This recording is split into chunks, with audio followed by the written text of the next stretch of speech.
Good afternoon students. আজকে আমরা যে বিষয়টা নিয়ে তোমাদের সামনে এসেছি বন্দে ত্রিপুরা চ্যানেল থেকে, সেটা হচ্ছে নিট বায়োলজি বিষয়ে আমরা কীভাবে প্র্যাকটিস করব এবং নিজেদেরকে ভালোভাবে প্রিপেয়ার করব আমরা। তো এই বছর অ্যাকচুয়ালি নিট পরীক্ষায় গত বছরের তুলনায় একটু চেঞ্জ হয়েছে, মডিফিকেশান হয়েছে। আমরা পরপর অনেকগুলি স্লাইডের মাধ্যমে আজকের এই 1 ঘন্টার ক্লাসে আমাদের টোটাল ডেসক্রিপশন থাকবে নিট বায়োলজি সম্পর্কে। তো এবছর পরীক্ষা হচ্ছে অ্যাকচুয়ালি টোটালি এমসিকিউ বেসড। আমাদের বায়োলজি যেহেতু সাবজেক্ট, সো আমরা প্রায় 90 কোয়েশ্চেন্স আমাদের এখানে অ্যাটেম্প্ট করতে হচ্ছে। প্যাটার্ন কিছুটা চেঞ্জ হয়েছে। গত বছর 90 কোয়েশ্চেন্স বায়োলজিতে ছিল, 45 from botany and 45 from zoology. But এবছর আমাদের একটু মডিফিকেশন হয়েছে, সেকশন এ এবং সেকশন বি দুটো সেকশনে ভাগ হয়েছে। সো আমরা অ্যাকচুয়ালি ডিটেলস সেকশনে ঢোকার আগে আমরা কতগুলি স্লাইডের মাধ্যমে অ্যাকচুয়ালি আমরা তো পড়ছি, সারা বছর ব্যাপী আমরা পড়েছি। টোটালি আমরা এই 1 বছর 2 বছর ধরে ক্লাস 11 এবং 12-এর টোটাল প্রিপারেশান নিয়েছি। সো আমাদের অনেকেরই একটা টার্গেট আছে, আমাদেরকে নিট ক্র্যাক করতে হবে। তো সেই জন্য আমি তোমাদেরকে ওই পড়াশোনা রিলেটেড বিষয়গুলোতে এক্ষুনি ঢুকছি না, কিছু বেসিক টিপস দেবো শুরুতে। তারপরে আমরা কিছু প্র্যাকটিসও করব কিভাবে আমরা বিভিন্ন প্যাটার্ন এমসিকিউ সলভ করতে পারি। তো আমরা পরবর্তী স্লাইডে প্রথম স্লাইডে আমরা দেখব কিভাবে আমরা নিজেদেরকে প্রিপেয়ার করছি। পরপর স্লাইডে আমরা দেখতে পাবো। তারপরের স্লাইডে দেখো, আমাদের পরীক্ষা হচ্ছে 12 সেপ্টেম্বর 2021 রবিবার। টোটাল পরীক্ষার ডিউরেশন থাকবে আমাদের 180 মিনিট, 3 ঘন্টা, দুপুর 2টো থেকে বিকাল 5টা পর্যন্ত। সেন্টার কি হবে, ডেট কোনো রকম চেঞ্জ আসছে কি না, সেগুলো আমরা অ্যাডমিট কার্ডে পেয়ে যাব পরবর্তীকালে। যদি আমাদের কোনো ডিটেলস জানতে হয়, সেটা আমরা nta.ac.in ওয়েবসাইট থেকে ডাইরেক্টলি জানতে পারবো, অথবা https://nta.nic.in আমরা ওয়েবসাইট থেকে দেখতে পারবো। আমরা পরের স্লাইডে যাচ্ছি। আমাদের যেহেতু প্রিপারেশনাল টিপস কিছু এখানে আমাদের বিষয় খেয়াল রাখতে লাগবে। আমাদের ফর্ম ফিল আপ করার সময় অনেকেই সাবজেক্ট ল্যাঙ্গুয়েজ নিয়ে আমরা ভেবেছি। টোটাল এবছর 13 ল্যাঙ্গুয়েজে আমাদের অল ইন্ডিয়া লেভেলে পরীক্ষার অর্গানাইজ করছে এনটিএ। তার মধ্যে ইংলিশ প্রত্যেকটা পেপারই থাকবে, প্রত্যেকটা যে আনসার বুকলেট সিরিজ হয় সেখানে প্রত্যেকটাতে ইংলিশ থাকবে। বাট সঙ্গে আরও 12টা ভাষায় আমরা প্রশ্ন পাচ্ছি। আমাদের ত্রিপুরার জন্য বাংলা ভাষা থাকবে সঙ্গে। সো যারা বাংলা ভাষায় অনলাইনে ফর্ম ফিল আপ করেছিলাম, বাংলা ভাষায় প্রশ্নপত্র পাওয়ার জন্য বাংলা ভাষার প্রশ্নের সঙ্গে ইংলিশ ল্যাঙ্গুয়েজের প্রশ্নটা থাকবে। সো ভয় পাওয়ার কিছু নেই। আমরা ওভারঅল প্রিপারেশন নিয়েছি। 11-12 এনসিইআরটি বা এসসিইআরটি থেকে যে বাংলা অনুবাদ বই বেরিয়েছে সেটাও আমরা পড়েছি 2 বছর ধরে। সো এখানেও দেখো তোমাদের লিঙ্কে দেওয়া হয়েছে, অফিসিয়াল ওয়েবসাইট লিঙ্ক দেওয়া আছে। আমরা কোনো প্রয়োজন হলে টোল ফ্রি নাম্বারও দেওয়া আছে, ইমেল করতে পারবো।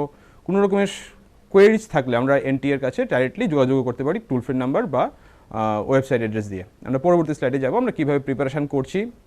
নেক্সট স্লাইড দেখো। এবার এবছরে যে পরীক্ষার প্যাটার্ন, আমাদের যে ফিজিক্স, কেমিস্ট্রি, বোটানি এবং জুলজি, মোট 4টা সাবজেক্ট নিয়ে আমাদের নিট 2021 এক্সাম প্যাটার্নে প্রতিটা সাবজেক্টকেই 2টো সেকশনে ভাগ করা হয়েছে, সেকশন এ এবং সেকশন বি। সেকশন এতে যে 35 কোয়েশ্চেন থাকবে, প্রত্যেকটা কোয়েশ্চেন আমাদের কম্পালসারি। এবং সেকশন এতে প্রবাবলি যেটা মনে হচ্ছে যে এখানে আমাদের যে রিডিউস সিলেবাস ছিল, সেই রিডিউস সিলেবাস অনুসারেই টোটাল প্রশ্ন 35 কোয়েশ্চেন্স আমাদেরকে অ্যাটেম্প্ট করতে হচ্ছে from each of the subjects. যেখানে সেকশন বিতে 15টা প্রশ্ন আছে, সেখানে আমাদের আনসার করতে লাগবে 10টা প্রশ্ন। সো 35 + 10 45টা প্রশ্ন আমরা আনসার করবো। That means per subject 180 marks. তাহলে 4টা সাবজেক্ট 720তে আমাদের পরীক্ষা। তো তারপরের স্লাইডে আমরা যাব। আমাদের যে বর্তমান সিচুয়েশনে আমাদের অনেকেই আছি যারা এই যে করোনা প্যান্ডেমিক সিচুয়েশনে 1.5 বছর ধরে ঘরে বসে অনলাইন ক্লাস করছি, স্কুল মুখী হতে পারছি না, কোনো কোচিং সেন্টার যেতে পারছি না, কোনো স্যারের বাড়িতে গিয়ে ভালোভাবে নিজেদের কোয়েরিজ সলভ করতে পারছি না। অনেকেই চাইছি আমরা এইমস, জিপমারে পড়বো, এফএমসিতে পড়বো। তো এই করোনা প্যান্ডেমিক সিচুয়েশনে অত্যন্ত গুরুত্বপূর্ণ একটা পরীক্ষা আমাদের সামনে। সবসময়ই এরকম সিচুয়েশন আসবে এরকম নয়। আগামীতে সিচুয়েশন আরও ভালো হতে পারে, তোমাদের জন্য একটা ভালো সুযোগও আসতে পারে। আগামী দিনে আমাদের যে মেডিকেল সেক্টর, যেখানে ডাক্তার বলি বা নার্সিং পরিষেবা বলি, সমস্ত ক্ষেত্রে আরও সুযোগ সুবিধা বাড়বে, এটা বলা যায় যে বর্তমান সিচুয়েশনের সাপেক্ষে।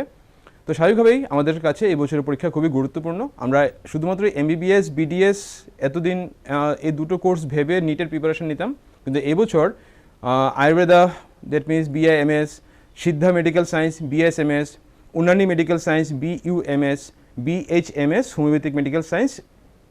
এই 4টা কোর্সের জন্য আমাদের নিট থেকেই এবছরের কাউন্সেলিংয়ে আমরা সিট পেতে পারি। সো আমাদের ওভারঅল যে প্রিপারেশনটা থাকবে সেটা নিট ক্র্যাক করার জন্য। ওভারঅল আমি কাট অফ মার্কস কী আসতে পারে গত বছরের সাপেক্ষে আমি একটু আলোচনা করে দেবো। আমাদের পরবর্তী স্লাইডে যাচ্ছি আমরা ওভারঅল কীভাবে প্রিপারেশন নিচ্ছি। দেখো, ফিজিক্স আমাদের টোটাল যে 720 আউট অফ 720 আমাদের ফিজিক্স মার্কস ক্যারি হচ্ছে 180, দ্যাট মিনস প্রায় 25%। কেমিস্ট্রি প্রায় অলমোস্ট 180 মার্কস, দ্যাট মিনস সেখানেও 25%। বায়োলজি সেকশনে যেখানে বোটানি এবং জুলজি মিলে প্রায় 50% আমাদেরকে কভার করতে হচ্ছে, দ্যাট মিনস আমাদের টোটাল এই প্র্যাকটিস সেশনে আমাদের ওভারঅল প্রিপারেশন করতে গেলে অবশ্যই বায়োলজিকে জোর দিতে লাগবে। বায়োলজিতে আমাদের 50% প্রশ্ন কভার হচ্ছে, তো বায়োলজিতে আমাকে জোর দিতেই লাগবে। আমরা পরবর্তী স্লাইডে যাচ্ছি, দেখবে এখানে আমরা কীভাবে নিজেদেরকে প্রিপেয়ার করব। এক্সপেক্টেড কাট অফ মার্কসের তালিকায় আমি কিছু তোমাদের সামনে তুলে ধরার চেষ্টা করেছি। 2016-তে নিট সেকেন্ড ফেজ যেটা হয়েছিল, সেখান থেকে ক্রমেই 2017, 18, 19, 20 পর্যন্ত ইন ডেপথ কোয়েশ্চেনের সংখ্যা কমে গেছিলো। পেপার লেভেল অনেকটা মার্জিনাল ছিল, দ্যাট মিনস আস্তে আস্তে কাট অফ মার্কস বেড়েছে। সো যত বেশি ইন ডেপথ কোয়েশ্চেন কমবে, পেপার লেভেল কিছুটা মার্জিনাল হবে, কাট অফ মার্কস বাড়তে থাকবে। তো গত বছর আমাদের ত্রিপুরা এজিএমসিতে যারা লাস্ট ভর্তি হয়েছে মপ আপ রাউন্ডে, সেখানে 522 ছিল লাস্ট জেনারেল ক্যান্ডিডেট। তো সেই সাপেক্ষে জাস্ট আমি এবছরের কাট অফ মার্কস কী আসতে পারে ফর স্টেট লেভেল কোটা, আমি আমার ধারণাতে অ্যাজামশন টোটালি এটা এক্স্যাক্টলি এটাই হবে এরকম নয়। এবছরের প্রশ্ন খুব ইজি হয়ে যাবে তাও নয়, তোমরা প্রিপারেশান রাখো, নিজেদের মধ্যে ভালোভাবে প্রিপারেশান রাখবে। তো আমার ধারণা মতে এবছর কাট অফ মার্কস জেনারেল ক্যান্ডিডেটদের জন্য ত্রিপুরা স্টেট কোটায় এজিএমসিতে পড়তে গেলে 540+, এসসি ক্যান্ডিডেটদের জন্য 460+, এসটি ক্যান্ডিডেটদের জন্য 360+। যেখানে অল ইন্ডিয়া লেভেলে কোনো কোটায় যদি আমি যেতে চাই 15% রিজার্ভেশন ক্রাইটেরিয়া অনুসারে, সেখানে জেনারেল আমি 590+ ধরছি, ওবিসি রয়েছে সেন্ট্রাল কোটাতে 570+, এসসি 490+, এসটি 460+। তো ওভারঅল এবছর প্রশ্ন এক্সপেক্টেড যে এবছরও যদি গত বছরের মতোই বা ট্রেন্ড অনুসারে যদি প্রশ্ন মার্জিনাল হয়ে যায়, টোটালি 100% এনসিইআরটি বেসড কোয়েশ্চেন থাকবে, এটা ধারণা করা যেতে পারে।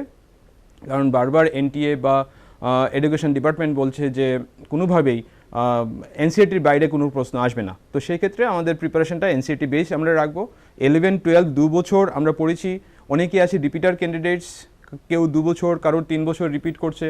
তো সবার জন্য একটা কথা যে এনসিইআরটি টেক্সট বুক অন্তত এই যে সময়টা আমাদের হাতে আছে 18, 19 দিন, 20 দিন যে সময়টা আছে, আমরা সম্পূর্ণ কাজে লাগাবো। আগামীকালকেই আমাদের পরীক্ষা আছে, টিবিজেই পরীক্ষা।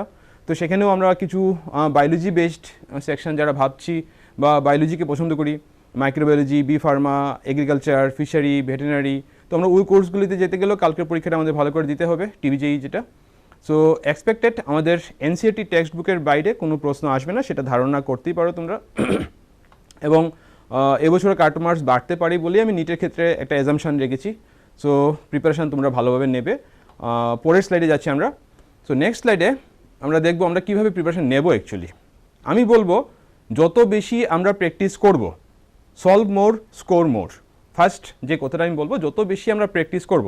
সো প্র্যাকটিসটা কিসের ভিত্তিতে করব? অবশ্যই সেই প্র্যাকটিসটা হবে আমাদের এনসিইআরটি টেক্সট বুক অথবা বাংলা ভার্সন যেটা এসসিইআরটি থেকে বেরিয়েছে। সো এই দুটো টেক্সট বুককে খুব ভালোভাবে আরও ভালো করে চর্চা করা, প্র্যাকটিস করা, এক্সাম্পলস, সায়েন্টিফিক নেমস, যেখানে কোনো ফর্মুলা আছে, ল আছে, কোনো অ্যাপ্লিকেশান থিওরি আছে, সেগুলোকে ভালো করে আবার চর্চা করা, খাতায় লিখে প্র্যাকটিস করা, সেগুলোর কথা আমি বলবো। অ্যাকচুয়ালি যত বেশি আমরা এমসিকিউ প্র্যাকটিস করব, সেটা আমাদের কগনিটিভ মাইন্ড, সাইকোলজিক্যাল মাইন্ডকে ডেভেলপ করায়। সো এমসিকিউ বেশি প্র্যাকটিস করছি মিনস আমাদের চিন্তা অনেক বেশি করছি আমরা সাবজেক্ট ম্যাটারকে নিয়ে। তো যত বেশি আমরা এমসিকিউ প্র্যাকটিস করব, আমি অ্যাটলিস্ট একটা টার্গেট রেখেছি ফিজিক্স, কেমিস্ট্রি, বায়োলজি, প্রত্যেকটা সাবজেক্টেই মিনিমাম পার ডে 200 এমসিকিউ যেন আমরা প্র্যাকটিস করতে পারি আগামী অন্তত 15-20 দিন। এতে আমাদের সাবজেক্টিভিটি কারেকশন হয়ে যায়, ফ্রেম অফ রেফারেন্স আমাদের অনেকটা ক্লিয়ার হয়ে যাবে। এছাড়া বিভিন্ন প্যাটার্নের যে কোয়েশ্চেনগুলো আমাদের আসে, আমাদের কোয়েশ্চেন আসতে পারে direct MCQ, direct question based answer আমরা খুঁজে পেয়ে যাই। কখনো কোয়েশ্চেন হয় অ্যাসারশন রিজন টাইপ, কখনো স্টেটমেন্ট বেসিস কোয়েশ্চেন হয়, কখনো কারেক্ট ইনকারেক্ট খুঁজে আমাদেরকে বার করতে হয়। 4টা অপশান রইলো, 4টা অপশানের মধ্যে একটা ইনকারেক্ট, আমাকে বললো যে ইনকারেক্ট অপশানটাকে খুঁজে বার করো। অথবা বলতে পারে যে 4টা অপশানের মধ্যে 3টাই ইনকারেক্ট, একটা কারেক্ট, সেটাকে খুঁজে বার করা। কখনো একটা ফিল ইন দ্য ব্ল্যাঙ্কস রেখে দিল, নিচে বললো 4টা অপশান আছে, যে কোনো একটা শব্দ, অ্যাপ্রোপ্রিয়েট শব্দ, সেই ফিল ইন দ্য ব্ল্যাঙ্কসে আমি অ্যাড করাবো। তো এই যে ডিফারেন্ট প্যাটার্নের কলাম ম্যাচিং আমাদের আসতে পারে। সো বিভিন্ন প্যাটার্নের যে প্রশ্নগুলি আছে সেই প্রশ্নগুলোকে আমাদের প্রিপেয়ার করতে গেলে অবশ্যই আমাদের পার ডে প্রচুর পরিমাণে এমসিকিউ প্র্যাকটিস করতে লাগবে। তো তার ভিত্তিতেই আমি কিছু তোমাদের জন্য স্লাইড প্রিপেয়ার করেছি। সো নেক্সট স্লাইডে আমরা যাচ্ছি। আমি বলবো আমাদের ঘুম একটা অত্যন্ত গুরুত্বপূর্ণ বিষয়। শুধু পড়ার কথা ভেবে আমি শুধু পড়েই যাচ্ছি কিন্তু ঘুমালাম না, সেটা আমাদের কিন্তু অ্যাকচুয়ালি আমাদের ব্রেইন যে memory centre, permanent memory centre, সেটাকে ডেভেলপ হতে বাধা দেবে। সো মেমোরি সেন্টারকে স্ট্রং করতে গেলে ঘুম একটা অত্যন্ত essential part of our daily life. That means আমি স্লিপিং টাইম তোমাদের জন্য বলছি 6 আওয়ার্স আমরা ঘুমাবো অ্যাটলিস্ট পড়ার মাঝে, অন্য কোনো দিকে মন দেবো না। এনসিইআরটি বা SCERT text book at least 6 hours per day, সেটা বিসিপি হিসেবে means biology, chemistry and physics হিসেবে আমরা পড়ছি। Chapter wise MCQ practice per day at least 8 hours আমরা চেষ্টা করব।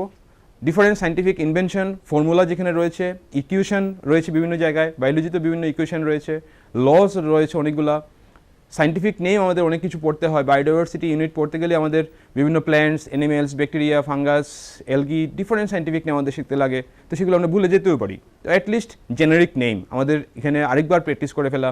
বিভিন্ন ইনস্ট্রুমেন্ট এবং তাদের ইউজ বায়োলজিক্যাল সায়েন্স বা মেডিকেল সায়েন্সে কোথায় হচ্ছে, বিভিন্ন ফিগার বেসড যে কোয়েশনগুলি আছে সেগুলোতে যদি আমরা অ্যাপ্রোপ্রিয়েট মার্কিং করতে পারি, সেই ফিগার বেসড কোয়েশনগুলো আমাদের অ্যাটলিস্ট এই টোটাল 1 ঘন্টা প্র্যাকটিসের মধ্যে রাখতে লাগবে।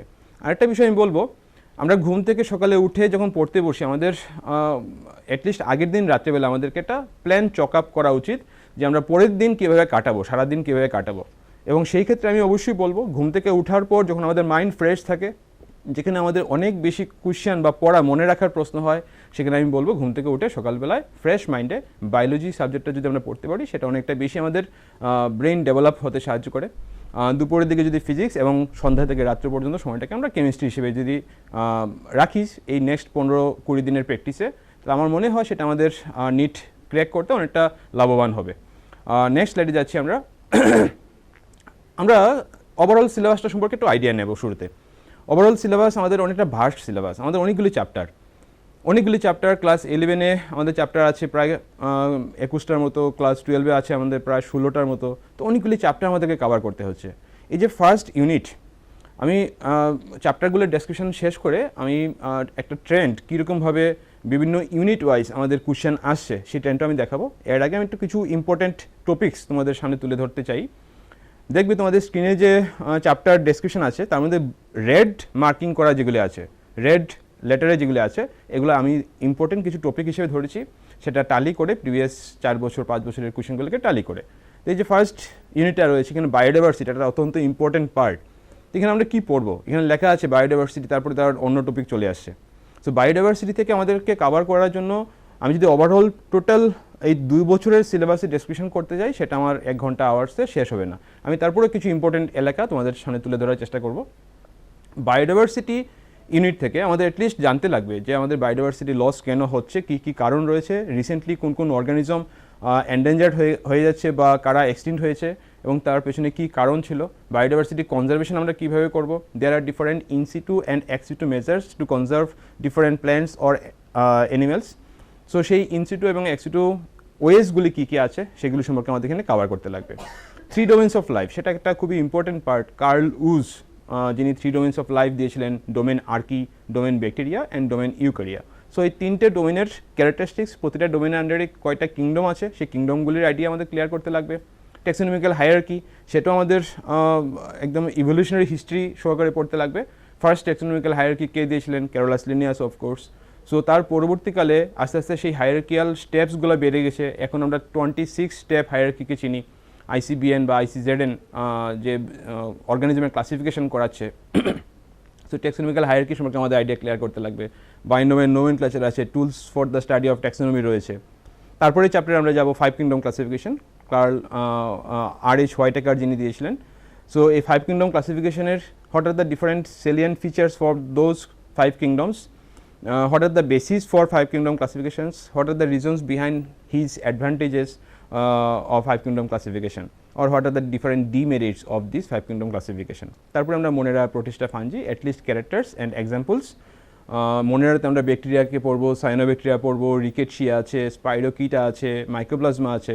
তো মোটামুটি আমাদের কিংডম পর্যন্ত আমাদেরকে এখানে কভার করতে লাগবে। ভাইরাস একটা ইম্পর্টেন্ট পার্ট আমাদের এই বছর বলতে পারি। আমাদের যেহেতু এই বছর 1.5 বছর ধরে আমরা সারা বিশ্ব ভুগছি প্যান্ডেমিক সিচুয়েশনে, সো আশা করি এই বছর ভাইরাস থেকে একটা প্রশ্ন আসতে পারে। তারপরে আমরা নেক্সট চ্যাপ্টারে যাব, সেখানে রয়েছে প্ল্যান্ট কিংডম, সেখানে ব্রায়োফাইট, টেরিডোফাইট অ্যান্ড এনজিওস্পার্ম। এই 3টা টপিককে আমার ইম্পর্টেন্ট বলে মনে হয়েছে। তোমরা ডিটেলস পড়বে, ফুল টেক্সট বই ভালো করে পড়বে, এই 3টা টপিকের একটু ইলাস্ট্রেশন ভালো করে পড়বে।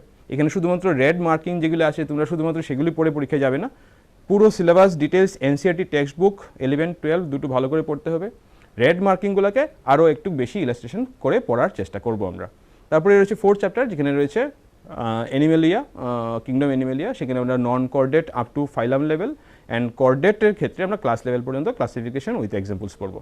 নেক্সট স্লাইডে যাচ্ছি, যেখানে আমরা ইউনিট 2-কে নিয়ে পড়বো। সো নেক্সট স্লাইডে ইউনিট 2, দ্যাট মিনস সেখানে structural organisations in plants and animals রয়েছে। এখানে আমাদের চ্যাপ্টার রয়েছে দুটো। ফার্স্ট চ্যাপ্টারে morphology and anatomy of flowering plants রয়েছে, সেখানে আমরা ডিফারেন্ট ফ্লাওয়ারিং প্ল্যান্টসের মরফোলজি অ্যান্ড অ্যানাটমিক্যাল আইডিয়াগুলি পড়বো। সেকেন্ড চ্যাপ্টারে রয়েছে অ্যানিমেল টিস্যুস, অ্যানিমেল যে মরফোলজি হিসেবে আমরা স্পেশালি এখানে ককরোচের ক্ষেত্রে পড়ছি। আমাদের সিলেবাসে ব্রিফ অ্যাকাউন্ট লেখা আছে, only for the cockroach only. Digestive system, circulatory system, respiratory system of cockroach, সেটা আমরা ভালো করে দেখব। তারপরে ইউনিট 3-তে যাব, সেটা একটা ইম্পর্টেন্ট পার্ট, ইম্পর্টেন্ট চ্যাপ্টার, শুধুমাত্র নিটের ক্ষেত্রে নয়, আমরা বায়োলজিক্যাল সায়েন্স নিয়ে পরবর্তী যে কোনো পড়াশোনায় করি না কেন, সাইটোলজি, সেল বায়োলজি একটা ইম্পর্টেন্ট পার্ট আমাদের বায়োলজিক্যাল সায়েন্সের আন্ডারে। সো সেখানে আমরা sell structure and function first chapter যে ইউনিটটা রয়েছে, তার মধ্যে আমরা প্রথম চ্যাপ্টারে বিভিন্ন সেল অর্গানেল সম্পর্কে জানবো। তো এখানে আমি কয়েকটা অর্গানেলকে ইম্পর্টেন্ট হিসেবে রেখেছি এবছর: endoplasmic reticulum, Golgi bodies, mitochondria, ribosomes, plastids, microbodies. কী পড়বো আমরা এদের থেকে?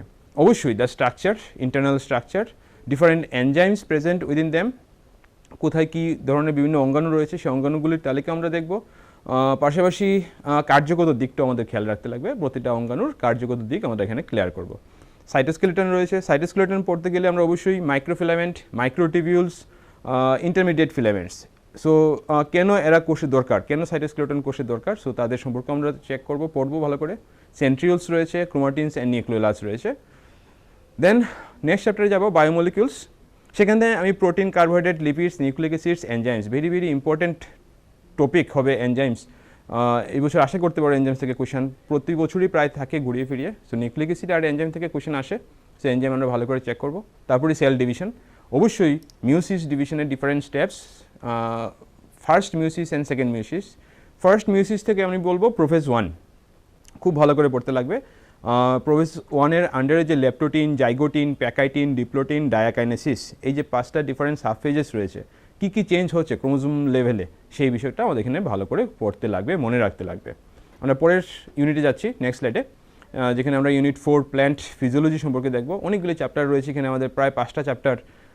ফার্স্ট চ্যাপ্টারে আছে ট্রান্সপোর্ট ইন প্ল্যান্টস। তো সেখানে অবশ্যই মুভমেন্ট অফ ওয়াটার, কীভাবে প্ল্যান্ট বডিতে মাটি থেকে জল পাতা পর্যন্ত পৌঁছায়, তো সেই মেকানিজমটা কী রয়েছে, কীভাবে জাইলেম অ্যান্ড ফ্লোয়েমের মধ্য দিয়ে ট্রান্সপোর্ট হচ্ছে প্ল্যান্ট বডিতে, সেটা আমাদের ভালো করে খেয়াল রাখতে লাগবে। ডিফারেন্ট কম্পোনেন্টস কীভাবে একটা সেল থেকে আরেকটা সেলে যায়, কখনো আমরা বলি সিমপোর্ট, কখনো অ্যান্টিপোর্ট, কখনো কো ট্রান্সপোর্ট। এখানে আমরা পাচ্ছি apoplast theory, symplast theory, transpiration pull রয়েছে, ডিকসন অ্যান্ড জোলির থিওরি রয়েছে, ascent of cell, sap. So এই ডিকসন অ্যান্ড জোলি থিওরি আমাদের এখানে ভালো করে ক্লিয়ার করতে লাগবে। আমি ওভারঅল চ্যাপ্টারের আইডিয়া দিচ্ছি, আমি ডিটেলস কোনো টপিকে যাচ্ছি না, কারণ এই অল্প একটা ক্লাস, একটা সময়ে আমি 2 বছরের সিলেবাস কোনোভাবেই কোনো টপিক ওয়াইজ শেষ করতে পারবো না। তাই আমি ইম্পর্টেন্ট টপিকগুলোকে হাইলাইট করার চেষ্টা করছি, আর পরে আমরা কিছু ইউনিট ওয়াইজ এমসিকিউ প্র্যাকটিস করবো লাস্টের দিকে। রয়েছে আমাদের পরের চ্যাপ্টারে মিনারেল নিউট্রিশন। এখানে অবশ্যই কিছু ম্যাক্রো অ্যান্ড মাইক্রো নিউট্রিয়েন্টস, তাদের রোল কী রয়েছে, different macro and micro nutrients কেন উদ্ভিদের দেহের জন্য প্রয়োজনীয়, কোনো এলিমেন্ট যদি ঘাটতি হয়ে যায় তাহলে উদ্ভিদের কী ডেফিসিয়েন্সি সিমটমস আসছে। এখানে এলিমেন্টারি আইডিয়া আমাদের পড়তে লাগবে হাইড্রোপনিক্স সম্পর্কে, যেখানে মাটি ছাড়া জলের মধ্যে বিভিন্ন পুষ্টিদ্রব্য মিশিয়ে সেই মাটিবিহীন পরিবেশে গাছের প্রতিপালন কীভাবে করা যাচ্ছে। আধুনিক হর্টিকালচার বা ফ্লোরিকালচার ডিপার্টমেন্ট সেটা করছেন, হাইড্রোপনিক্স টেকনিক, যেখানে মাটি ইউজ করা হচ্ছে না, মাটির পরিবর্তে জল এবং জলে পুষ্টিদ্রব্য রয়েছে, সেখানেই চারা গাছ প্রতিপালন করছেন। তো সেই হাইড্রোপনিক্স টেকনিক আমাদের এখানে পড়তে লাগবে। আর specially nitrogen metabolism, that means nitrogen cycle and biological nitrogen fixation. তারপরে চ্যাপ্টারের ফটোসিনথেসিস, আরেকটা খুবই ইম্পর্টেন্ট পার্ট, সেলুলার মেটাবলিজম এখানে হচ্ছে। আমরা জানি সবুজ উদ্ভিদ সালোকসংশ্লেষ করতে পারে, তো সালোকসংশ্লেষ বা ফটোসিনথেসিস যেহেতু করতে পারে, তো কি মেকানিজম রয়েছে, বিভিন্ন সময় বিভিন্ন সায়েন্টিস্টরা মেকানিজম দিয়েছেন। কখন আমরা C3 সাইকেল পড়েছি, C4 সাইকেল পড়েছি, কিছু উদ্ভিদকে আমরা ভাগ করছি CAM plant, that means crassulacean acid metabolism. যদিও আমাদের এনসিইআরটি সিলেবাস অনুসারে ক্যাম সাইকেলটা নেই, সো আমরা সরাসরি C2 cycle, that means photo respiration বা আলোক শোষণ, C3 cycle, that means the Calvin cycle, and the C4 cycle means the Hatch and Slack cycle. তো এই তিনটা সাইকেল অবশ্যই আমাদের ভালো করে পড়তে লাগবে। এছাড়া কেমি অসমোটিক থিওরি, সেটা খুবই ইম্পর্টেন্ট, পিটার মিশেল দিয়েছিলেন। সো কেমি অসমোটিক থিওরি আমাদের পড়তে লাগবে, এলিমেন্টারি আইডিয়া। আমাদের পড়তে লাগবে সালোকসংশ্লেষ যেহেতু পড়ছি, so what are the different roles of pigments in plant body. So pigments involved in photosynthesis, so তাদের রোল আমাদের পড়তে লাগবে। ডিফারেন্ট পিগমেন্টস রয়েছে, সেখানে ক্লোরোফিল যেমন রয়েছে, ক্লোরোফিলের আবার ডিফারেন্ট টাইপ রয়েছে, ক্লোরোফিল এ রয়েছে, ক্লোরোফিল বি আছে, কখনো জেন্থোফিল, কখনো ক্যারোটিনয়েডস। সো ডিফারেন্ট পিগমেন্টস বিভিন্ন প্ল্যান্ট বডিতে রয়েছে, বিভিন্ন অ্যালগা বা ব্যাকটেরিয়াতে আমরা পিগমেন্টসকে পাচ্ছি, ফাইকোএরিথ্রিন, ফাইকোসায়ানিন। সো এরকম বিভিন্ন পিগমেন্টস প্ল্যান্ট কিংডমে রয়েছে। তো সেই পিগমেন্টসগুলোর আইডিয়া আমাদের ক্লিয়ার করতে লাগবে এখানে। কিছু এক্সট্রা থিওরি এখানে আমাদের পড়তে লাগবে না। আরেকটা জিনিস আমরা পড়বো যে ফ্যাক্টরস এফেক্টিং ফটোসিনথেসিস। এখানে অনেক সময় প্রশ্ন আসে যে একটা এক্সপেরিমেন্টাল ডিজাইন করলো যে এখানে কার্বন ডাইঅক্সাইডের পরিমাণ বাড়িয়ে দেওয়া হয়েছে, এ থেকে সালোকসংশ্লেষের হার বাড়বে কিনা। তো আমাদেরকে ডাইরেক্টলি প্রশ্ন করেছে, সো সেই যে একটা পার্টিকুলার ফ্যাক্টর, এক্সটার্নাল ফ্যাক্টর আর ইন্টারনাল ফ্যাক্টর, কোন কোন ফ্যাক্টর কীভাবে এই ফটোসিনথেটিক রেট কন্ট্রোল করছে, সেটা আমাদেরকে এখানে ক্লিয়ার করে যেতে হবে।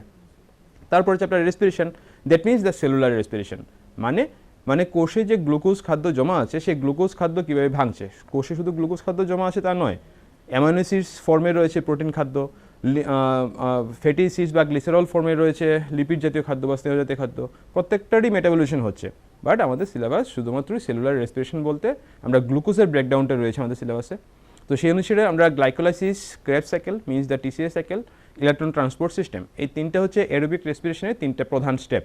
সো এই তিনটা স্টেপ আমরা এখানে খুব ভালোভাবে ক্লিয়ার করবো। ডিফারেন্ট এনজাইমেটিক রিয়াকশন স্টেপ, কোন স্টেপে এটিপি জেনারেশন হচ্ছে, কোন স্টেপে এটিপি খরচ হচ্ছে, কোথায় এনএডিপি H2 তৈরি হচ্ছে, কোথায় FADH2 তৈরি হচ্ছে, টোটাল কোনো গ্লুকোজ যদি ভাঙে তাহলে কতটা আমি এনার্জি পেতে পারি, এটিপি কতটা জেনারেট হবে, কিলোক্যালোরি ফর্মে এনার্জি কতটা আসছে, why Krebs cycle is also called amphibolic pathway.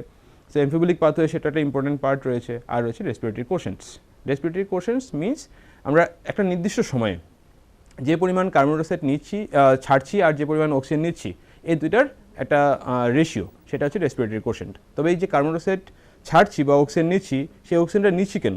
অক্সিজেনটা নিচ্ছি এই কারণে যেহেতু আমাদের অ্যারোবিক রেসপিরেশন চলছে, due to presence of this oxygen the respiratory substrate will breaks into carbon dioxide and water and gradually ATP will generate. So এই যে ATP ফর্মেশনের জন্য কোষে যে শক্তি উৎপাদনের জন্য বিক্রিয়াগুলি চলছে, সেই ক্ষেত্রে যদি শর্করা জাতীয় খাদ্য ভাঙে তাহলে কতটা RQ ভ্যালু পাই আমরা, প্রোটিনের ক্ষেত্রে কতটা, ফ্যাটের ক্ষেত্রে কতটা। যদি আমরা মিক্সড ডায়েট নিচ্ছি, আমরা সারাদিন মিক্সড ডায়েটই খাই, কখনো আমরা সকালে ভাত খেলাম আর দুপুরে মাংস খেলাম, রাত্রেবেলা তেল ঘি খেয়ে ফেললাম, ওরকমভাবে কখনোই আমরা খাই না। যেহেতু আমরা মিক্সড অবস্থাতেই খাদ্য খাচ্ছি, সো আমাদের অলওয়েজ মিক্সড RQ ভ্যালু আমরা যেটা পাই সেটা 0.85। এবার এই RQ ভ্যালু কমে গেলে বা বেড়ে গেলে আমাদের কী রোগ অবস্থাকে সূচিত করতে পারে, সো সেই আইডিয়াও আমাদের এখানে নিতে হবে। লাস্ট চ্যাপ্টার প্ল্যান্ট ফিজিওলজিতে রয়েছে আমাদের growth and development of plants. That means এখানে আমাদের সিড জার্মিনেশন থেকে শুরু করে ডিফারেন্সিয়েশন, ডিফারেন্সিয়েশন, রিডিফারেন্সিয়েশন। আমরা যেহেতু প্ল্যান্ট টিস্যু সিস্টেম পড়েছিলাম অ্যানাটমি চ্যাপ্টারে, সো তারই কিছু একটা আইডিয়া এখানে আমাদের কাজে লাগবে। কখনো দেখতে পাই আমরা যে ভাজক কলা থেকে স্থায়ী কলা তৈরি হয়, meristematic tissue will transform into permanent tissues. আবার কখনো প্রাইমারি যে পার্মানেন্ট টিস্যু রয়েছে সে আবার সেকেন্ডারি মেরিস্টেমেটিক টিস্যুতে কনভার্ট হতে পারে। তো এইভাবে ডিফারেন্ট অর্গান ডেভেলপমেন্ট হচ্ছে প্ল্যান্ট বডিতে। সো এই ডিফারেন্সিয়েশন, ডিফারেন্সিয়েশন অ্যান্ড রিডিফারেন্সিয়েশন আমাদের এই মেকানিজম আমাদের ক্লিয়ার করতে লাগবে। এই চ্যাপ্টারে আমরা আরেকটা জিনিস ক্লিয়ার করবো, সেটা হচ্ছে different phyto hormones. Some are natural phytohormones, some are artificial, or some are postulated phytohormones. So এখানে আমরা auxin, gibberellin, cytokinin, ethylene, abscisic acid, তাদের রোল পড়তে লাগবে, তাদের কেমিক্যাল নেচার পড়তে লাগবে, প্ল্যান্ট বডিতে কোথা থেকে সিক্রিট হচ্ছে, কীভাবে প্ল্যান্ট বডিতে কাজ করছে, সিড ডরমেন্সি মানে কি, ভার্নালাইজেশন কি, ফটোপিরিয়ডিজম কীভাবে নিয়ন্ত্রিত হচ্ছে হরমোন দ্বারা, এই রোলসগুলো আমাদের পড়তে লাগবে। নেক্সট ইউনিটে আমরা যাব, নেক্সট স্লাইডে ইউনিট 5, সেখানে হচ্ছে হিউম্যান ফিজিওলজি। আশা করতে পারো হিউম্যান ফিজিওলজি থেকে সবচেয়ে বেশি কোয়েশ্চেন আমাদের আসে। নেক্সট স্লাইডে যাচ্ছি আমরা। এরপরের স্লাইডে হিউম্যান ফিজিওলজি দেখো অনেকগুলি চ্যাপ্টার, যে কারণে একসঙ্গে দেখানো হয়েছে, খুবই ছোটো ছোটো করে লেখা আছে। আমি ওভারঅল একটু আইডিয়া দিয়ে দিচ্ছি। হিউম্যান ফিজিওলজিতে ফার্স্ট চ্যাপ্টার আমাদের পড়তে লাগবে ডাইজেশন অ্যান্ড অ্যাবজর্পশন চ্যাপ্টার। সেখানে আমাদের সবার আগে ডাইজেস্টিভ ট্র্যাক্টস মিনস আমাদের যে এলিমেন্টারি ক্যানেল রয়েছে এবং পাশাপাশি যে ডাইজেস্টিভ গ্ল্যান্ডসগুলি রয়েছে তাদের overall structure, histological structure and their functions আমাদের এখানে ক্লিয়ার করতে লাগবে। কোন কোন সেল কি এনজাইম তৈরি করছে, কোন এনজাইম কোন খাবারের ডাইজেশনে হেল্প করছে, ডাইজেস্টিভ ট্র্যাক্টেরই কিছু সেল রয়েছে যারা হরমোন সিক্রেটও করছে। সো এই ওভারঅল ডিফারেন্ট ডাইজেস্টিভ ট্র্যাক্টের ডিফারেন্ট সেলুলার অর্গানের histological idea and functional idea আমাদের এখানে ক্লিয়ার করে নিতে লাগবে শুরুতেই। তারপরে আমরা যাব এই চ্যাপ্টারের পার্ট, যেখানে আমরা কীভাবে খাবার খাচ্ছি, গলাদাকরণ কীভাবে হচ্ছে। তাহলে আমাদের গলায় একটা গ্লোটিস নামক ছিদ্রপথ রয়েছে, সেই গ্লোটিসের মুখে এপিগ্লোটিস নামক একটা ঢাকনা রয়েছে। সেই এপিগ্লোটিস কীভাবে কন্ট্রোল করছে খাদ্যকণা শ্বাসনালীতে যাবে না গ্রাসনালীর দিকে যাবে। তো of course there should be some neural control. তাহলে এখানে কোন নিউরন বা কোন নার্ভ এই এপিগ্লোটিসের মুভমেন্টটাকে হেল্প করাচ্ছে। ডাইজেশন ডিটেলস আমরা পড়ব, প্রোটিন অ্যান্ড কার্বোহাইড্রেট ডাইজেশন। চ্যাপ্টারের লাস্ট পোর্শনে আসবে আমাদের কিছু digestive disorders like indigestion, protein energy malnutrition, constipation, ভমিটিংও হতে পারে। সো আমরা কিছু ডাইজেস্টিভ ডিসঅর্ডার সম্পর্কে পড়ব। তারপরে চ্যাপ্টারে আছে breathing and respiration. That means আমাদের যে শ্বাসকার্য আমরা বলি, শ্বাসক্রিয়া, আমরা কন্টিনিউয়াসলি সকাল থেকে ওঠার পর রাত্রে ঘুমাতে যাওয়ার পর্যন্ত আমাদের হয়তোবা সজাগ অবস্থায় রয়েছি। রাত্রে ঘুমাতে গেলে আমরা হয়তোবা খেয়াল করি না আমরা অ্যাকচুয়ালি শ্বাসকার্য করছি কি করছি না। অবশ্যই আমরা দিন রাত্র কন্টিনিউয়াস শ্বাস নিচ্ছি। দ্যাট মিনস বাতাস থেকে বায়ু নিচ্ছি, আবার বায়ু ছাড়ছিও। আমাদের ছোটোবেলা একটা ধারণা থাকে আমরা অক্সিজেন নিচ্ছি, কার্বন ডাইঅক্সাইড ছাড়ছি। বিষয়টা ওরকম নয়, আমরা সম্পূর্ণ বায়ুটাকে নেই। আমাদের এই বায়ু ফুসফুসের অ্যালভিওলায় পৌঁছার পর সেখান থেকে শুধুমাত্র অক্সিজেনটা রক্ত জালকে প্রবেশ করে ব্যাপন ক্রিয়ায়, ডিফিউশন। সো এখানে আমাদের কী কী টপিক তাহলে কভার হচ্ছে এই চ্যাপ্টারে? Total respiratory mechanism, that means inspiration and expiration আমরা ক্লিয়ার করবো ফার্স্ট। টোটাল মেকানিজম ক্লিয়ার করব। দেন সেই ইন্সপিরেশন অ্যান্ড এক্সপিরেশনকে কন্ট্রোল করার জন্য নার্ভাস সিস্টেম কীভাবে রয়েছে, that means the respiratory centres of our brain, that means the pons varolii and medulla oblongata. এই দুটো পোর্শনকে আমরা রেসপিরেটরি সেন্টার্স বলছি। তো এই রেসপিরেটরি সেন্টার কীভাবে এই টোটাল রেসপিরেশন মেকানিজমটাকে কন্ট্রোল করছে।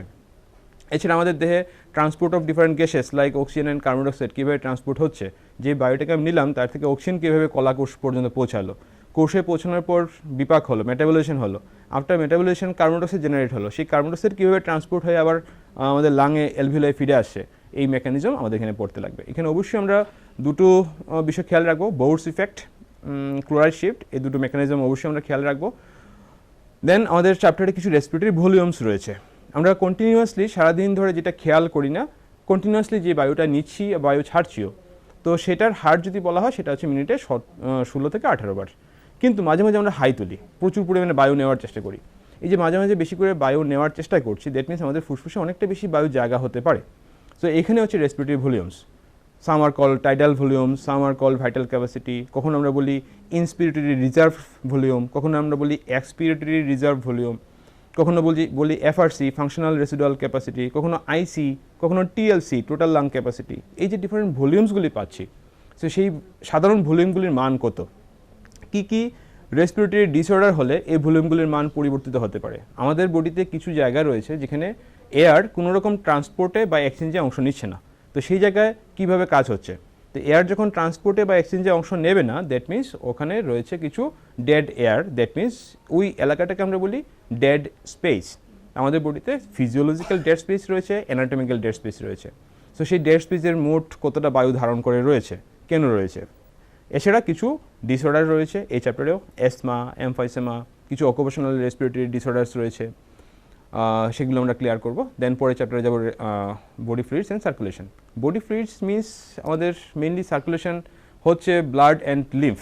So body fluid and circulation মানে হচ্ছে ব্লাড অ্যান্ড লিম্ফকে নিয়েই সার্কুলেশন ওয়ে রয়েছে। আমাদের এখানে কোয়াগুলেশন অফ ব্লাড কীভাবে হচ্ছে আমাদের মেকানিজম, দ্যাট মিনস প্লেটলেট কীভাবে ডিফারেন্ট কোয়াগুলেটিং ফ্যাক্টরসকে অ্যাক্টিভ করিয়ে 13টা কোয়াগুলেটিং ফ্যাক্টরস রয়েছে যারা রক্তপাত যখন হতে থাকে, দেহের কোনো স্থান যখন কাটা যায়, সেই কাটা স্থানের রক্তক্ষরণ বন্ধ করবে, তাহলে এখানে ডিফারেন্ট ফ্যাক্টরস একসঙ্গে কাজ করছে।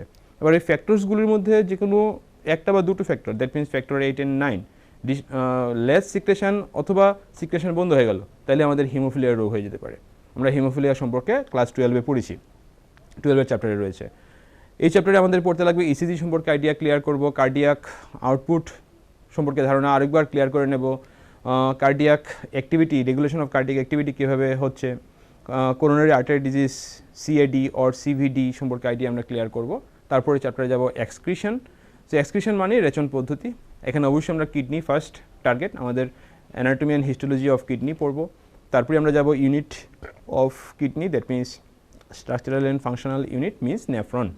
সো নেফ্রনের স্ট্রাকচার, নেফ্রনের ডিফারেন্ট পোর্শনের ফাংশন।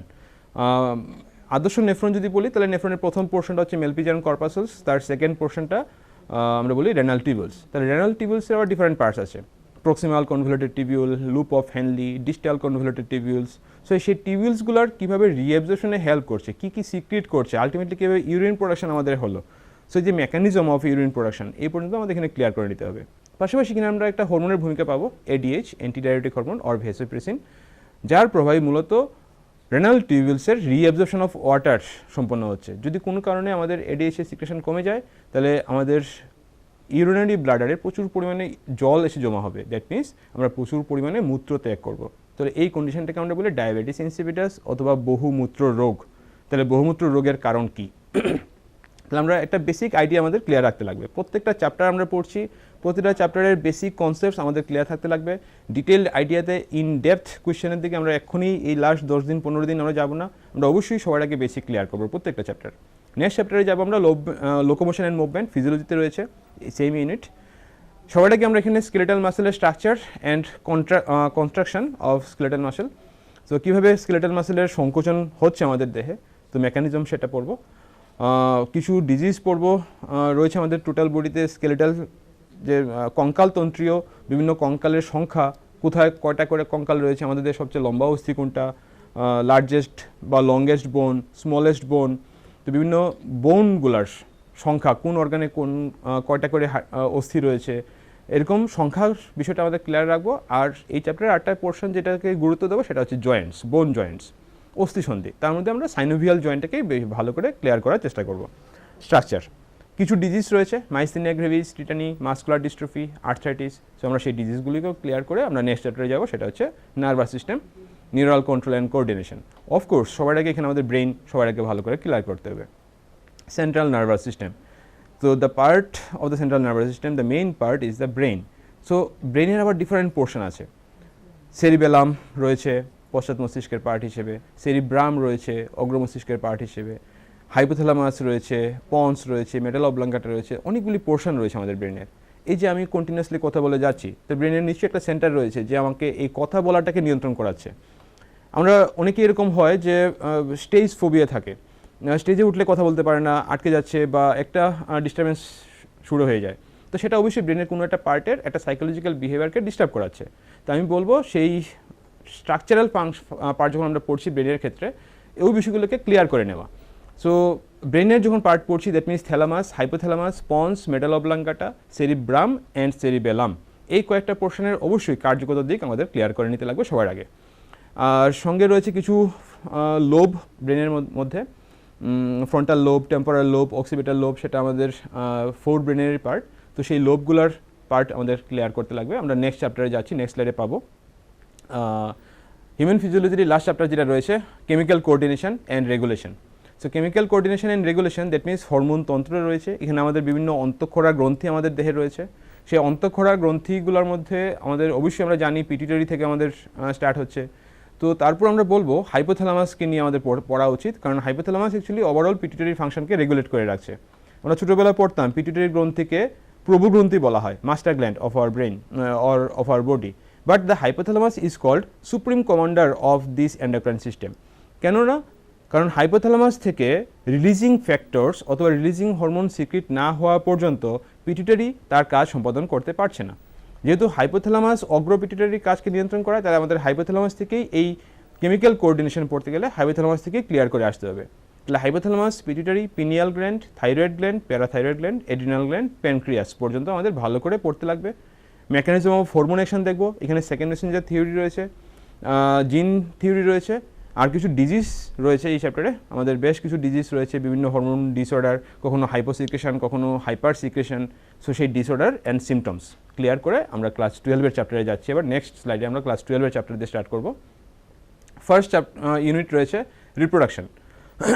এই ইউনিটে আমাদের 4টা চ্যাপ্টার রয়েছে, যদিও রিডিউস সিলেবাস আমাদের প্রথম চ্যাপ্টারটা এখন আপাতত রিডিউস সিলেবাস অনুসারে নেই, ডিলিটেড হয়েছে, তারপরেও কিন্তু আমাদের পড়তে লাগবে, কারণ আমাদের সেকশন বিতে যে 15টার প্রশ্ন রয়েছে সেখানে কিন্তু এই চ্যাপ্টার থেকে প্রশ্ন থাকতে পারে, এবং সেটা সহজ চ্যাপ্টার, কঠিন চ্যাপ্টার নয়। এখানে আমরা বেসিক্যালি কিছু বেসিক আইডিয়া পড়ব, সেটা আসেক্সুয়াল অ্যান্ড সেক্সুয়াল মোড সম্পর্কে।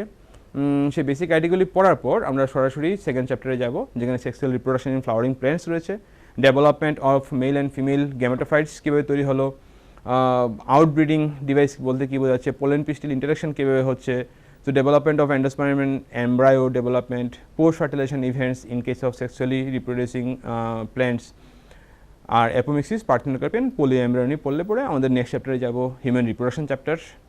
অবশ্যই হিউম্যান রিপ্রোডাকশন চ্যাপ্টারে এলে আমাদের primary and secondary reproductive organs, তার মধ্যে আমরা মাইক্রোস্কোপিক অ্যানাটমি পড়ব, টেস্টিস অ্যান্ড ওভারি, গ্যামেটোজেনেসিস পড়ব, spermatogenesis and oogenesis, details procedure, hormonal control, menstrual cycle পড়ব ভালো করে, কোন হরমোন কোন কোন সাইকেলের দশাকে কীভাবে নিয়ন্ত্রণ করাচ্ছে, embryonic development up to blastocyst আমাদের ক্লিয়ার করতে লাগবে এখানে, দেন প্রেগনেন্সি অ্যান্ড পার্চুরেশন, এই পার্টটা পড়লে পরে এই চ্যাপ্টার শেষ হয়ে যাবে। তারপরে চ্যাপ্টার আমরা যখন যাব রিপ্রোডাক্টিভ হেলথ, এই চ্যাপ্টারে আমরা পড়ছি actually sexually transmitted diseases, different sexually transmitted disease like syphilis, গোনোরিয়া, AIDS, এই 3টা ডিজিজের মেল অ্যান্ড ফিমেলের বডিতে কী কী সিমটমস হচ্ছে, কোন পজিটিভ অর্গানিজম, কখনো ব্যাকটেরিয়া, কখনো ভাইরাস, কখনো হেলমিন্থস বা কখনো হেলমিন্থ নয় ফাঙ্গাস, এদের কারণে আমাদের ডিফারেন্ট সেক্সুয়ালি ট্রান্সমিটেড ডিজিজ হতে পারে।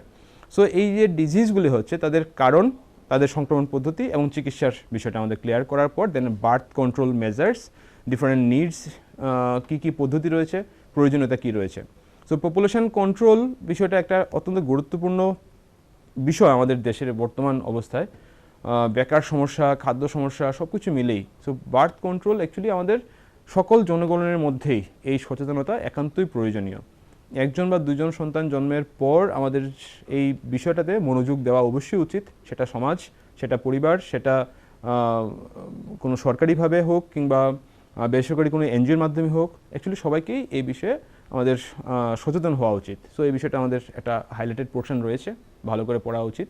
এমটিপি রয়েছে, medical termination of pregnancy, amniocentesis রয়েছে। আমাদের দেশে এরকম একটা সমস্যা রয়েছে, সেটা হচ্ছে ইনফার্টিলিটি। অনেক পরিবার রয়েছে যেখানে বিয়ের পর বহু বছর অতিক্রম করার পরেও সন্তান জন্ম হচ্ছে না। সেক্ষেত্রে একটা ধারণা রয়েছে এখনও আমাদের দেশে, আমি শুধু আমাদের রাজ্য বা আমাদের দেশ বলছি না, সারা পৃথিবী জুড়েই রয়েছে, সাধারণত মেয়েদেরকে বা মহিলাদেরকে সেই বিষয়ে দোষী সাব্যস্ত করা হয়, সেটা একদমই উচিত নয়।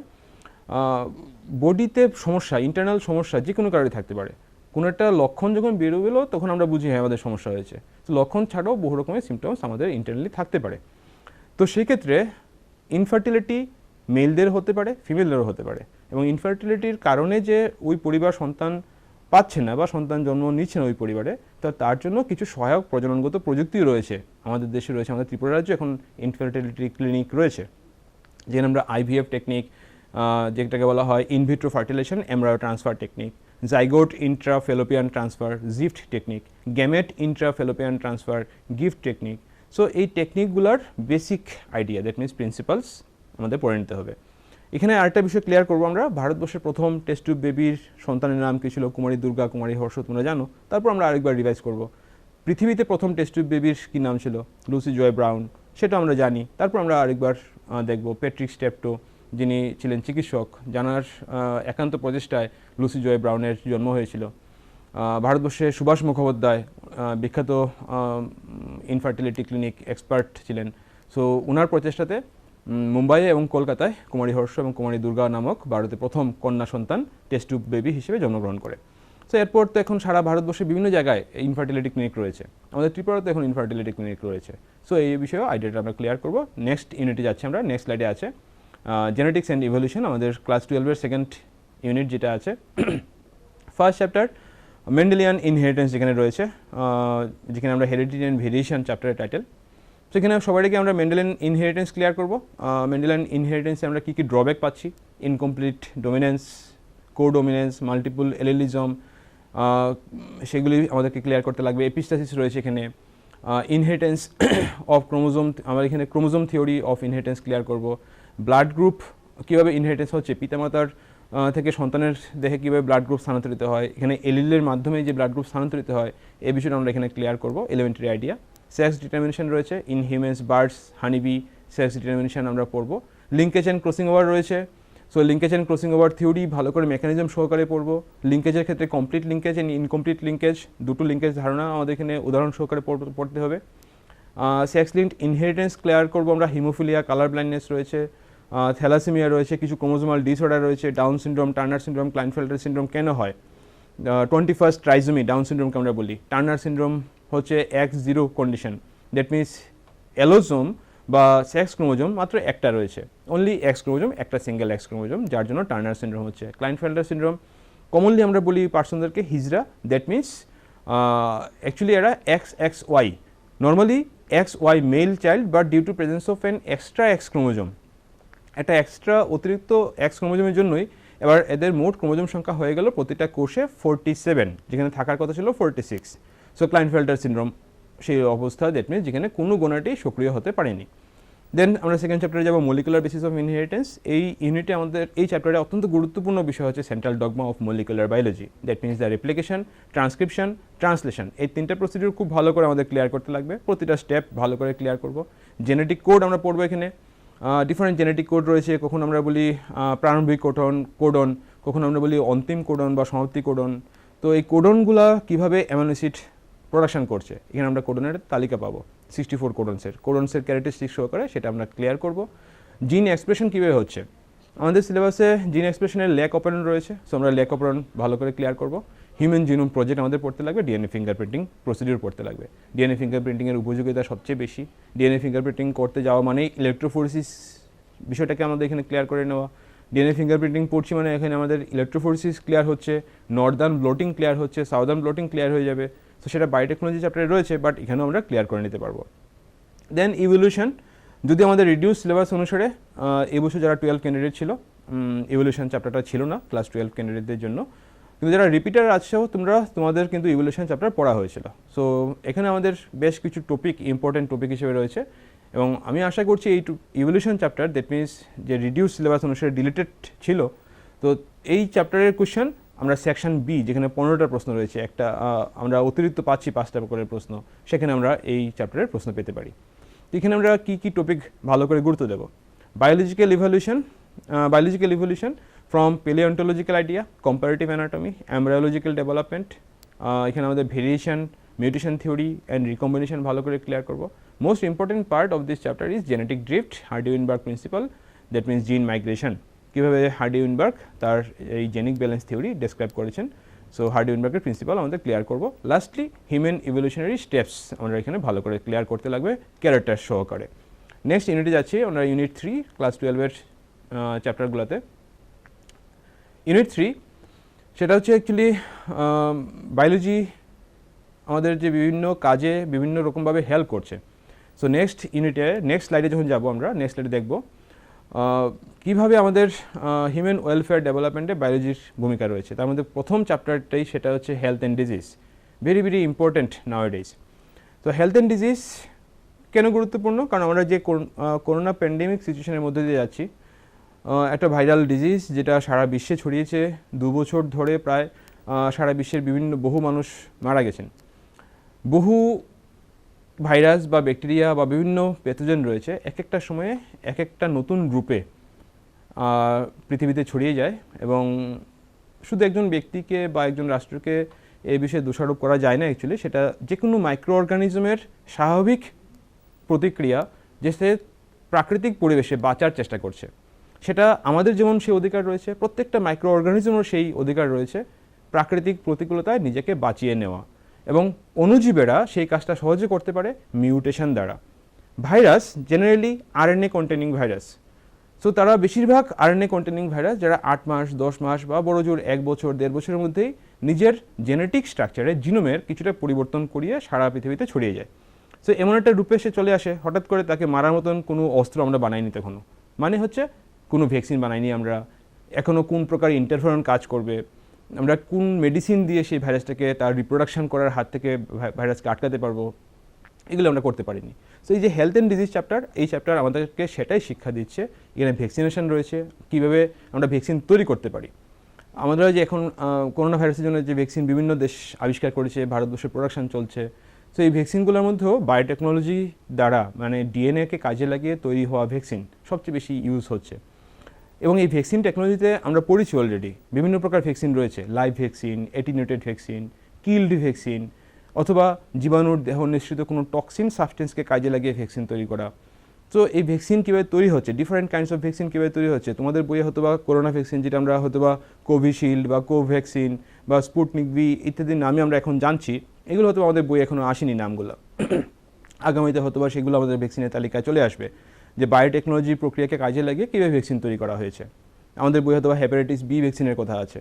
এক একটা সময়ে এরকম বিভিন্ন জীবাণু, ব্যাকটেরিয়া, ভাইরাস প্রকৃতিতে ছড়িয়েছিল, প্রচুর মানুষকে একসঙ্গে সারা বিশ্বে যখন ছড়িয়ে যায় তখন আমরা বলি মহামারী বা অতিমারি, that means pandemic condition. So এরকম রোগকে যখন আমরা ভাগ করি, এপিডেমিক, এন্ডেমিক, প্যান্ডেমিক, বিভিন্ন ভাগে ভাগ করছি, স্পোরাডিক কখনো বলছি। কিছু রোগ হয় দীর্ঘদিন আমাদের দেহে থেকে যায়, কিছু রোগ হয় অল্প দিনের চিকিৎসার পর ভালো হয়ে যায়, that means acute disease and chronic disease. So এই যে বিভিন্ন প্রকার রোগ সম্পর্কে আইডিয়া, আমাদের এই চ্যাপ্টারটা আমাদেরকে শেখাবে যে কীভাবে আমরা সুস্বাস্থ্যের অধিকারী হব, আমরা কীভাবে ভালো থাকতে পারি, আমাদের ভালো থাকার জন্য কী কী অভ্যাস রয়েছে, আর কয়েকটা রোগ সম্পর্কে আমাদের আইডিয়া ক্লিয়ার করা, সেই রোগগুলি কেন আমাদের দেহে হবে।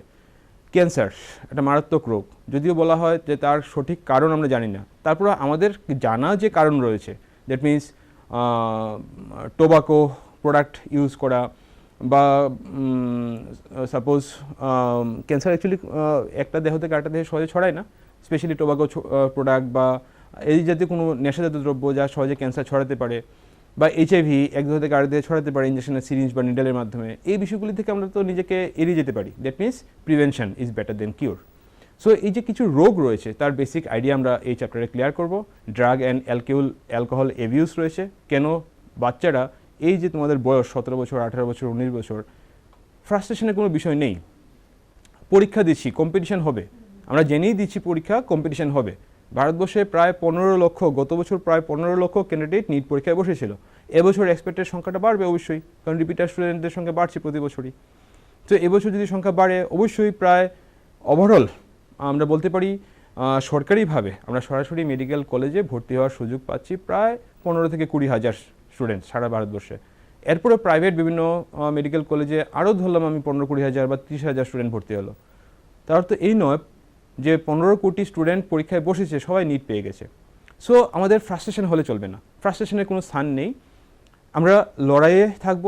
এই বছর আমরা যদি কেউ ভালো করতে না পারি কোনো কারণে, নেক্সট ইয়ার আবার চেক করব, যেন অবশ্যই আমরা নেক্সট ইয়ার এই পেশায় নিযুক্ত হতে পারি, এই সেবায় নিযুক্ত হতে পারি।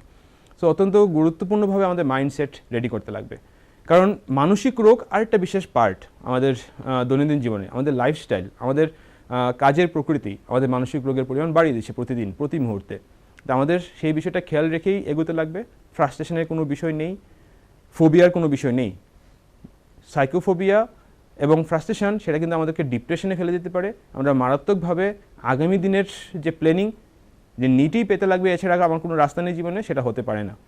আমাদের নিট একটা এক্সাম, একটা পেশা বা একটা চাকরির বিষয়, সেটাকে আমি পছন্দ করি, সেটা চিকিৎসা পরিষেবা, বাট তার অর্থ এই না আমাদের লাইফ এখানে থেমে যাবে। সো আমি বলবো অ্যাটলিস্ট চেষ্টা করব 100%, 200% যেন আমি অবশ্যই কাট অফ মার্কস ক্রস করতে পারি, আমার পছন্দসই কলেজে নিজেকে জায়গা দিতে পারি বা নিতে পারি, কিন্তু ফ্রাস্ট্রেশনে ভুগবো না, টেনশনের কোনো বিষয় নেই। আমরা স্লাইডে যাচ্ছি আবার। তো স্লাইডে দেখব আমরা যে এরপরে চ্যাপ্টার রয়েছে, মাইক্রোবস ইন হিউম্যান ওয়েলফেয়ার রয়েছে, ইমপ্রুভমেন্ট ইন ফুড প্রোডাকশন রয়েছে। ফুড প্রোডাকশন ইমপ্রুভমেন্ট সেটা আমাদের রিডিউস সিলেবাস অনুসারে রিলেটেড চ্যাপ্টারে ছিল, সেটাও আমাদের যারা এবছর বোর্ড ক্যান্ডিডেট রয়েছে এটা পড়া হয়নি অ্যাকচুয়ালি। সো আমি বলবো সবাই একটু রিভাইজ করবে এটা। প্ল্যান্ট ব্রিডিং কীভাবে হচ্ছে, tissue culture technique, biofortification, apiculture, just আমি 4টা টপিককে এখানে বেশি ইম্পর্টেন্ট দিচ্ছি। তার অর্থ এই নয় যে সিঙ্গেল সেল প্রোটিন পড়বো না, আসে প্রায় সময় কোশ্চেন আসে সিঙ্গেল সেল প্রোটিন থেকে, যে কীভাবে একটা এককোষী জীব সে প্রোটিন তৈরি করে দিতে পারে। আধুনিককালে যে আমরা প্রোটিন পাউডার বা প্রোটিন ড্রিঙ্কস পাচ্ছি, বেশিরভাগ প্রোটিন ড্রিঙ্কস বা প্রোটিন পাউডার সেটা বিভিন্ন মাইক্রোবকে ইউজ করে সেই মাইক্রোবকে কাজে লাগিয়ে সেই প্রোটিনকে তৈরি করা হয়। তো সেইভাবে তৈরি প্রোটিনকে আমরা সিঙ্গেল সেল প্রোটিন বলছি, যেখানে এককোষী মাইক্রোবকে ইউজ করা হচ্ছে। দেন মাইক্রোবস ইন হিউম্যান ওয়েলফেয়ার, আমাদের দৈনন্দিন জীবনে বিভিন্ন ফুড প্রসেসিং ইন্ডাস্ট্রি, বিভিন্ন ইন্ডাস্ট্রিয়াল প্রোডাকশন মিনস আমি বলতে পারি কার্ড বা মিল্ক ইন্ডাস্ট্রি, সেখানে দই তৈরি করা, পনির তৈরি করা, চিজ তৈরি করা, সেখানে ব্যাকটেরিয়াকে কাজে লাগানো হচ্ছে। লেদার ইন্ডাস্ট্রি, সেখানে ব্যাকটেরিয়াকে কাজে লাগানো হচ্ছে। পশুর চামড়া সংগ্রহ করার পরে পশুর চামড়া থেকে লোম অপসারণ করা, ফ্যাট অপসারণ করার জন্য চামড়াকে ট্যান করার কাজে বিভিন্ন ব্যাকটেরিয়াকে ইউজ করা হচ্ছে। ব্রিওরি ইন্ডাস্ট্রি, যেখানে বিভিন্ন ভ্যারাইটির বিভিন্ন কনসেন্ট্রেশনের অ্যালকোহল সমেত পানীয় তৈরি করা হচ্ছে। কেমিক্যাল ইন্ডাস্ট্রিতে ব্যাকটেরিয়াকে ইউজ করা হচ্ছে। সো বিভিন্নভাবে আমরা মাইক্রোবসকে ইউজ করছি। সুয়েজ ট্রিটমেন্ট প্ল্যান্ট আমাদের এখানে পড়তে লাগবে।